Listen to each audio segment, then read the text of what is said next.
Thank you. It's great to be here with everybody. I'm excited about this engagement that I'm giving my first speech. I'm going to be, did you get that? I'm going to be talking about the book, The Four Agreements. It's written by Don Miguel Ruiz. It was written in the mid-90s, about 15 years ago, and I've always heard good things about it. And I was enthralled when I came upon it, and I said, I want to read it and discuss it. I was really enchanted by some of the agreements that he had. I wanted to share it with you. The first agreement is be impeccable with your word. Be impeccable with your word. What exactly does that mean? It means speaking with integrity. Say only what you mean. Avoid using the word to speak against yourself or to gossip about others. Use the power of your word in the direction of truth and love. Simple and powerful statements. And then I was thinking, as we have a word of the day, what does impeccable mean? Well, it comes from the Latin peccatus, which means sin, and without. So it's without sin.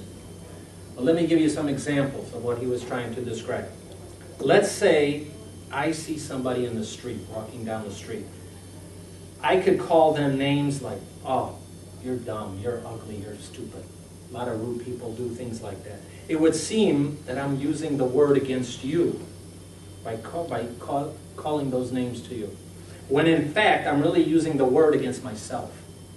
You see, because you're going to hate me for this, and by hating me, that's not good for me. If I get angry and send out all this emotional poison to you, I'm using that word against myself. So if I insult you, you insult me. If I'm selfish with you, you will be selfish with me. If I have gratitude for you, you will have gratitude for me. That was the point that he's trying to bring into this.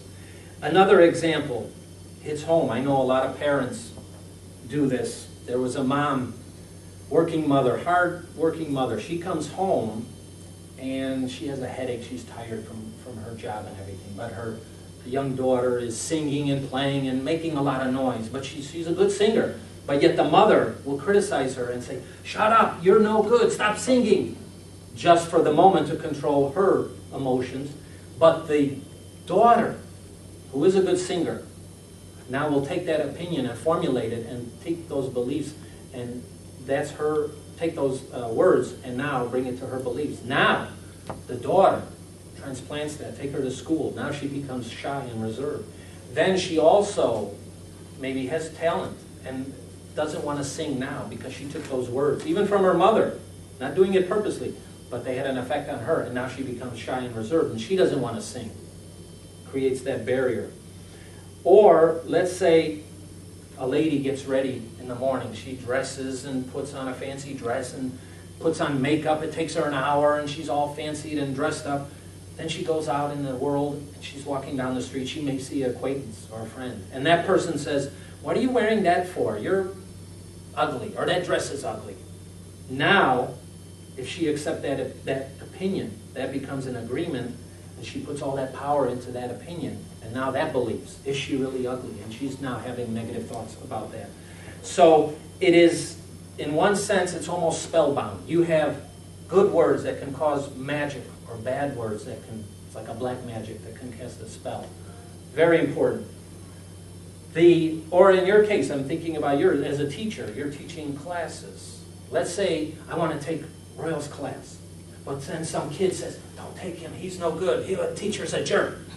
Now I'm setting that opinion, it's gossip, and gossip is also negative. And I'm thinking, should I take this class? Maybe I shouldn't. I won't. Could I be missing out on something? Or if I take it, I believe that now my expectations are set so low, I won't get the full benefit of this class. Very important on your word. The second agreement, don't take anything personally. Don't take anything personally. What does that mean? Nothing others do is because of you. What others say and do is a projection of their own reality, their own dreams. When you are immune to their opinions and actions of others, you won't be the victim. An example, if someone gives you an opinion, again, hey, you look fat or you look ugly. They're dealing with their own issues and beliefs. They're trying to send you that poison, but if you accept it, it's yours. If you take things personally, you are setting yourself up to suffer. The third agreement is don't make assumptions. Don't make assumptions.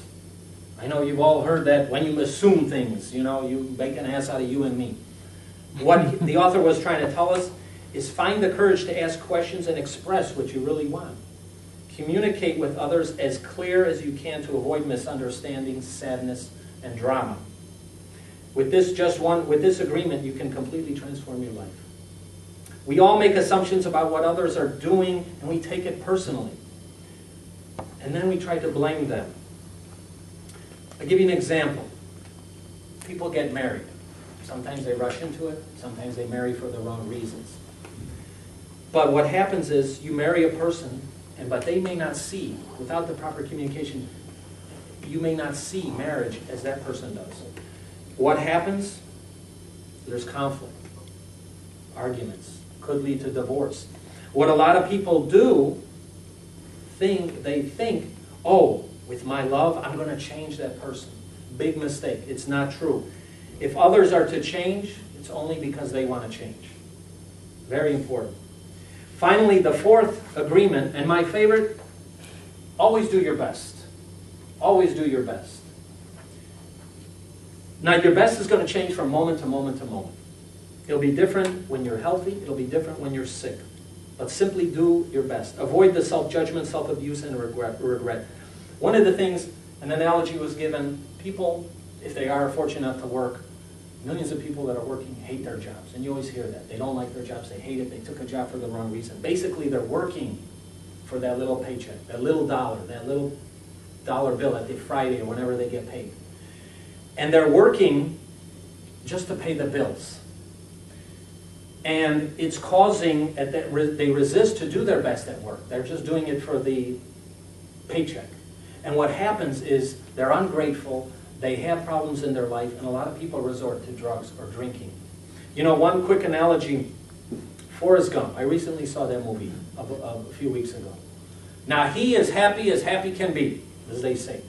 But he did everything, and whatever he did, he wasn't the sharpest, smartest guy, but he didn't have the brightest ideas, but he took action. He tried. He never quit, never gave up, and he never expected anything in return. He did his best, and everything came to him. The universe delivered. In conclusion, I'm very happy I discovered this book. I want to practice these agreements in my life. I know it's a work in progress. It'll take time, but like he said, I'll never give up and always do my best, and I wish the best for all of you. Thank you, and I appreciate it.